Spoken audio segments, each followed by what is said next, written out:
Jazeera senior meteorologist Steph Galter joins me now, live in the studio. Steph, thanks again for joining us. A few developments in the past few minutes. One, we're hearing from Hawaii. They're now on, well, the watch has now turned into an evacuation order. People are being asked to move away from the coastline. The other is NOAA, that's the National Oceanic Atmospheric Agency in the United States, is now saying that the whole of the Pacific Basin is now a tsunami warning area. I wouldn't be surprised at that at all. And the problem with tsunamis is they actually move quite fast. They can move at around 700 kilometers per hour. And that's because they effectively move like shallow waves because they have such a long wavelength. They just ripple along the surface.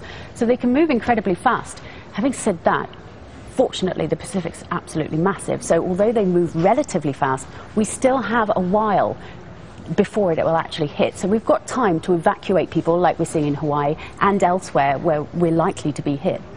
Now, another alarming thing that we've also just heard in the past few minutes, the Japanese authorities now saying that they expect another strong earthquake.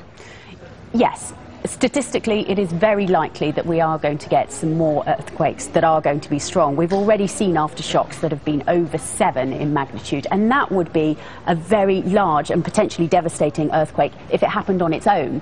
But after this 8.9 earthquake, a lot of the buildings, a lot of the structures are likely to be damaged anyway. So another big hit on that, it could well bring more down. It's likely to be worse than just a 7 magnitude earthquake on its own after this one.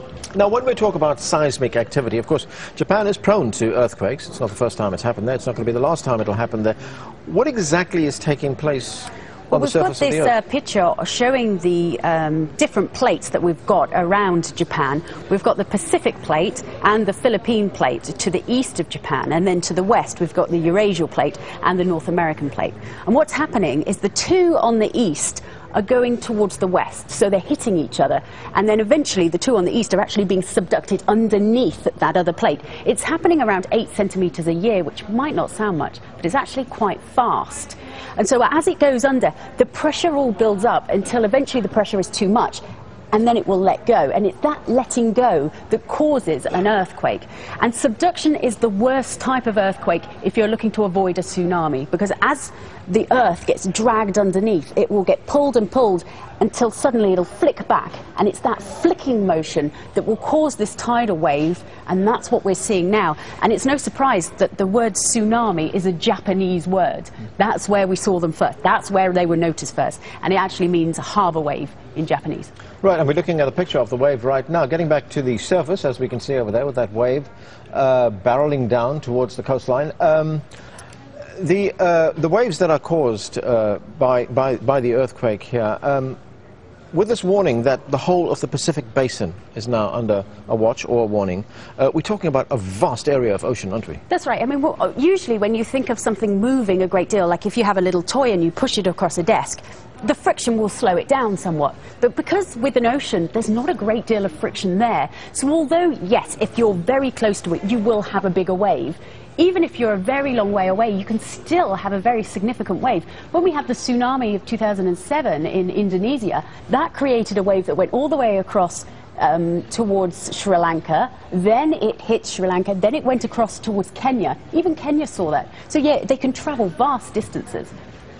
And how good is the science got right now? Because, I mean, we have this earthquake. I mean, this is very large. We've been told it's the 7th most powerful one in history, and we're expecting another powerful earthquake. So, in terms of predicting what's going to happen, how good is it?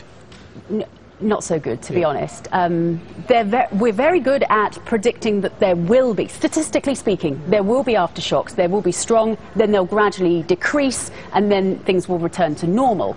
But we still didn't know that this earthquake was going to be this strong. We didn't know that it was happening. Even on Wednesday, when we saw quite a lot of seismic activity in this area, we didn't know that those were pre-shocks until now we've got this massive 8.9 earthquake. We can look back and say, that's what those were. They were just pre-shocks. But we had no way of knowing that until this one hit. And the best defense that all these countries have is just to tell their people, to move away. That's right. There's a series of buoys around the Pacific, and those can tell you how the wave is travelling, how fast it's travelling, and how bad it is. Because remember, over deep water, the waves are actually really very negligible. You often can't see them. It's only as they go into shallow water, the waves actually amplify, and then they become big. So when they're travelling over the very deep Pacific, you might not know they were there, unless we've got this whole series of buoys, which fortunately we do. So we can now give a lot more warning than we could in the past. Okay, Steph, thank you very much for that.